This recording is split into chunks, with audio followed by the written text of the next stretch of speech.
kape po tayo guys. Walang pasok sila, polling daw ngayon eh.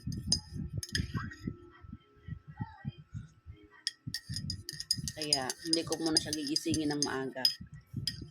So maraming nagtataka guys, bakit ako lagi dito sa background ko ang tindahan. Yes po. Meron naman kami sala. Meron talaga akong mini office sa sala guys, na maganda yung kuha ng background niya kapag nagba-vlog ako tulad nito.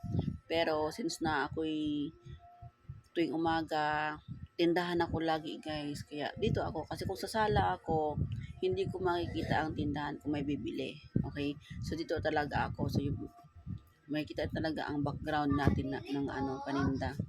So marami pa rin nagtataka guys kung ano yung pinaka main source of income ko. So like ko to sinasabi guys, no, hindi po ang tindahan or hindi po yung pinapakita kong gold ang mga main source of income ko, kundi po yung load negosyo.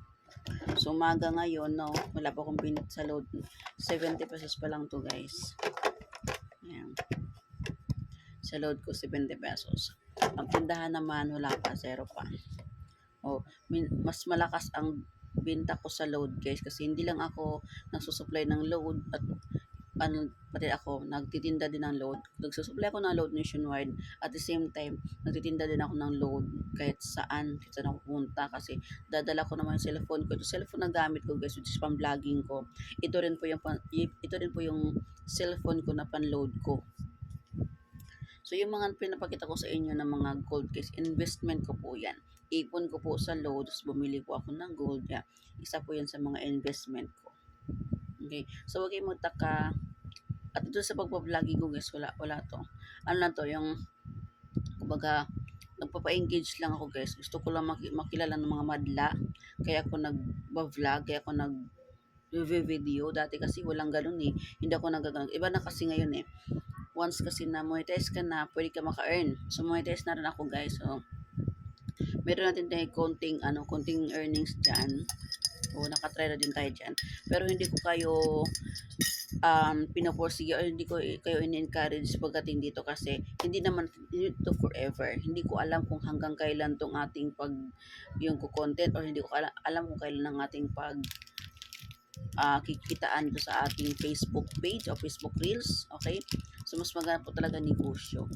O doon po ako nagpo-focus. Guys, kung magtanong sa akin, ano negosyo mo? Isa lang po sinasabi ko, TPC load negosyo. Kasi dyan po ako nag-uumpisa guys. Lahat na nakikita nyo sa akin, kung ano yung suot ko, kung ano yung mga investment ko, kung ano yung natin ko sa buhay, itong bahay namin, Katas Load po yan. Proud to say Katas Load, TPC load. Pinapakita ko po sa inyo sa posting ko. Marami po akong posting about TPC. Ano ko lang yung posting TPC, motivation, tapos merong kwela. Kasi ang Pinoy kasi guys, mahilig sila sa entertainment eh. So kami dito as artificial, nag-entertain din kami. Nag-entertain din kami ng mga tao, kaya wag kayong nagtaka kung bakit yung posting ko minsan is may kalokohan, may kwela, may kasi nga po, pa-engage po yun, at gusto ko rin makilala ng mga tao, kasi kahit nga po naka-public na yung mga posting ko, may magsasabi pa rin sa akin na scammer. Diyos ko po, ilang beses na akong sinabihan ng gano'n, no? Scam, baka scam yan. Ayaw kong sa 300 ko, baka i-scamin mo ako, okay? So, dapat, yung marunong tayo tumanggap ng failure. Kasi, failure is a part of success. Kung hindi ka marunong magtanggap ng failure, so hindi ka makakarating sa success. Kung failure pag-uusapan guys, marami na ako dyan. Marami na akong pinagdaanan ng mga failure. Kung hindi ako marunong magdala ng kabiguan or about sa negosyo. Kasi nandun talaga yun, part na talaga na pag-negosyo ang failed eh. Okay? Kung gusto mong hindi mag-failed, kung ayaw mong mag-failed, kung gusto mo success lang lagi success, huwag ka na mag-negosyo, kasi walang ganon sa negosyo talaga guys. Walang ganon. Kaakibat ng pag-negosyo ang failure. Okay? Kaya sabi ko, failure is a part of success. Kung hindi ka marunong tumanggap ng isang kabiguan, ng isang failure, hindi ka makakarating sa second step. Okay? So, proud to say proud to be Nayam Tipician, 5 years. Walang taon na si Pauline, guys. Ganon din ako pag-TPC, kasi nag-start ako sa TPC, guys. Buntis pa ako kay Pauline, May. Katapos lang ng birthday ko noon, at Buntis na pala ako po na um, 1 month, maraming 2 months na. So, doon, kaya kung anong edad ni Polly ngayon, ganito ang edad ko sa pagtitipisi ko. At nakikita niyo kung ano nakita niyo sa akin, tapos TPC po yun. Kaya, kapag may magtatanong sa akin, proud to say, TPC load negosyo ang aking pinaka main source of income. Hindi po ako nahihiya mag-alok sa mga kakilala ko. Even sa may magko-comment sa mga posting ko, inaalok ko sila. Nasa kanila na yun kung ayaw nila mag-join. Walang pilitan dito guys. Nasa importante na nakilala nyo ako, kung ano yung negosyo ko, napakilala ko kung ano yung negosyo ko, legit ako. Kung hindi naman kayo satisfied sa mga sinasabi ko, pwede nyo i-stock yung aking picture ng aking Facebook. Nakikita mo sa background ko sa aking profile. Nandun ang mga prof ko na iba doon na na-activate ko. Pero hindi lang po yun. Mas madami po talaga kasi sa GC ko, sa Team Payaman ko, na which is ang aking GC at marami yung Team Payaman, Team Faith, Team Beautiful, Team Dreamers, Team Believers, marami pa akong team guys, okay? Lahat po sila ako nasusupply ng load kasi yung mga dealer ko nasa ibang bansa, so ako muna nasusupply sa kanila sa ngayon, pero nandun pa rin sila, nakasupport pa rin kahit na nasa ibang bansa na sila. So lahat yan ako ang pinaka-team nila. O napakasimpleng ako lang guys na pero ang dami ko sinusupplyan na load nationwide. Okay?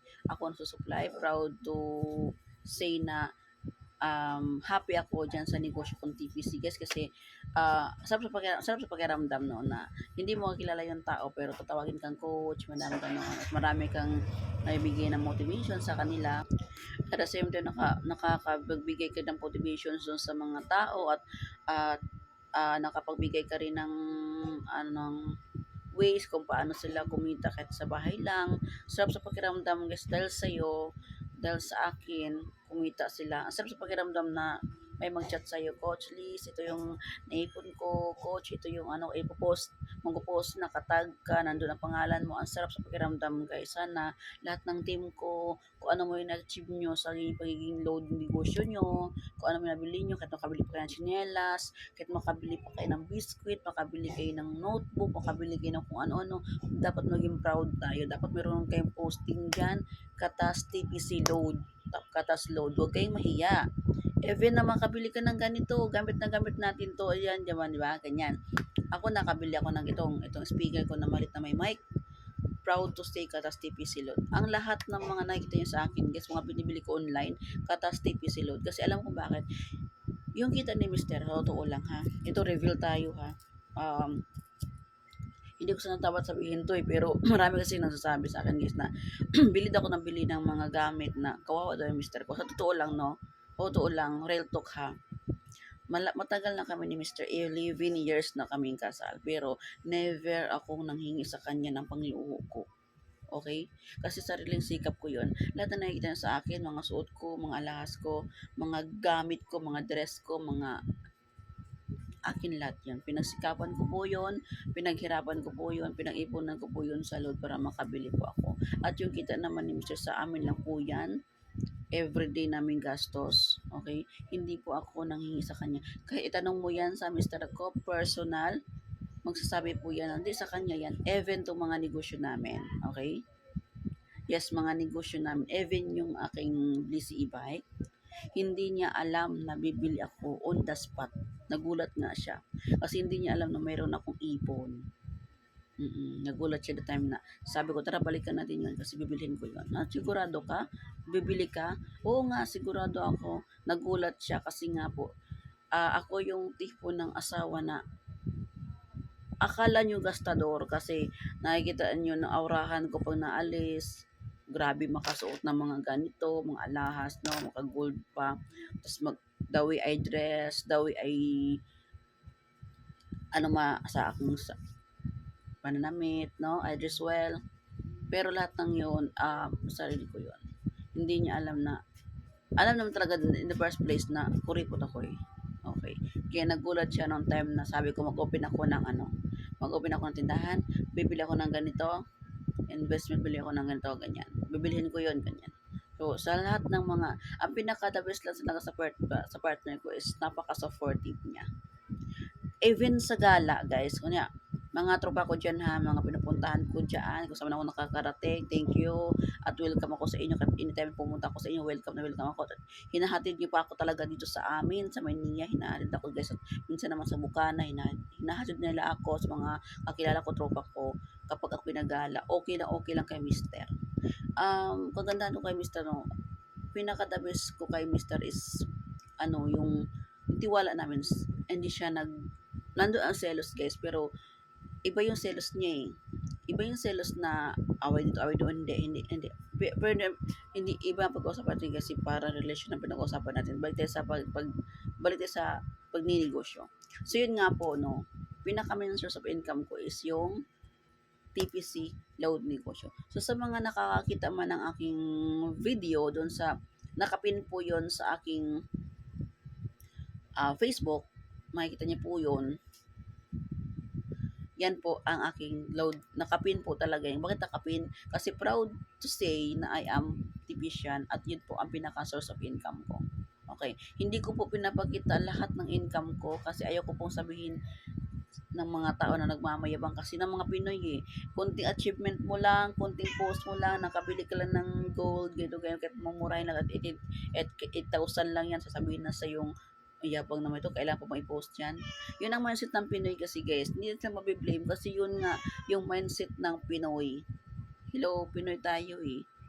Meron tagang ganon, mga nega, mag-isip, no? Shout out nga pala doon sa nagbigay sa akin ng hikaw, no, yan, no? Bigay po yan guys ha, 14K po yan. Ang swerte ko na binibigyan ako ng ganito. Oh, di ba? Kasi akala niyo masama ugali ko pero hindi, binibigyan ako ng mga Diyos tsaka hikaw. Sa bashers ko yan. So, yan lang po guys. No? Sa mga gustong mag-join sa amin TPC Load Negosyo, so kung meron ka 300 pesos dyan, pwede ka mag-start ng ating load negosyo. Guys, yan lang po guys. Bye! Yung kape ko lumamig na.